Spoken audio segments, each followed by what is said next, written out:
코로나19 예방을 위해 고강도 사회적 거리 두기가 시행되고 있습니다. 확진자와 접촉한 사람들에겐 자가격리가 적용되고 있죠. 그런데 거동이 불편한 장애인이 자가격리 대상이 된다면 어떨까요? 식사는커녕 물 한 모금 마시는 것도 쉽지가 않다고 합니다. 코로나19로 복지 사각지대에 놓인 장애인들의 사연을 전해드립니다. 시설에서 나와 자립을 준비하는 발달장애인 2명이 함께 살고 있는 집입니다. 두 사람 모두 수십 년간 시설에 있었던 탓에 아직도 미숙한 부분이 많습니다. 그런데 한 사람이 코로나19 확진 판정을 받으면서 생각지 못한 문제에 부딪혔습니다. 함께 살던 다른 한 사람이 격리를 위해 2주간 거처를 옮기게 된 겁니다. 결국 확진자 A씨는 활동지원사 없이 홀로 버텨야 했습니다.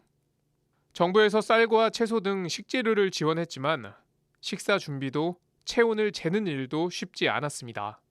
심지어 식사 같은 거 준비도 하기 힘든 장애인한테 살 포대기를 하나 그냥 던져놓고 갔다는, 그래서 비판도 받고 있는데, 그 정도로 어떤 공적인 지원하고 지지하는 그런 체제가 전혀 안 돼 있다고 볼 수 있는 거죠.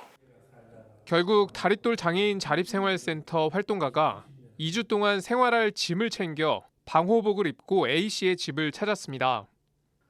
지방자치단체에서 긴급 돌봄 인력을 파견한 건 그 후였습니다. 전염병 예방이 생명을 위협하는 상황은 2015년 메르스 사태 때도 발생했습니다. 그때도 지금 같은 똑같은 상황들이 벌어졌단 말이죠. 입원실도 못 구하고 혼자 살 경우에 활동보조 서비스 끊기고 이러기 때문에 그 당시 장애인들이 이건 도저히 예를 들어 전염병보다 더 무섭게 일상생활을 못하기 때문에 오히려 생명의 위협을 받는 그런 상황의 장애인들이 처해지기 때문에 이에 대한 대책을 세워달라고 국가를 상대로 사실 소송을 했어요. 그런데 결국은 지지부진해지고. 우리나라의 코로나19 대응은 세계의 찬사를 받고 있습니다.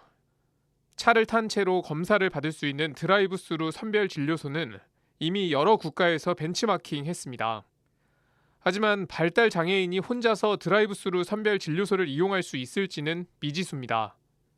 중앙방역대책본부는 브리핑을 할 때마다 수어 통역을 제공하고 있지만 확진이란 단어는 이제서야 수어 표기가 통일됐습니다. 그리고 오늘부터 점진적으로 시작된 온라인 개학.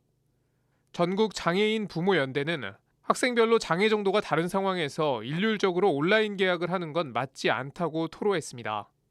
결국은 집에서 뜻하지 않는 자가격리가 되는 그런 위험한 상태도 있었고 이렇기 때문에 앞으로 이에 대한 어떤 정말 장애의 접근성이 갖추어진 그런 병원이나 생활치료센터 이런 게 미리 준비 안 되면은 가장 치명적이고 취약되는 그런 취약계층인 장애인들이 만약 앞으로 이런 코로나19 같은 사태가 다시 재발될 때는 큰 위험에 떨어진다고 저는 보고 있습니다. 코로나 바이러스는 신종이지만 어려움을 겪는 사각지대는 신종이 아닙니다.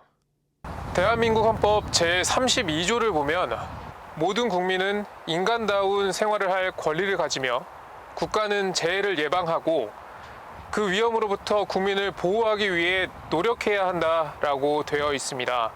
지금의 이 국가적 재난 앞에서 소외된 국민이 없는지 국가는 면밀하게 살펴야 할 겁니다. 지금까지 앵커 리포트였습니다.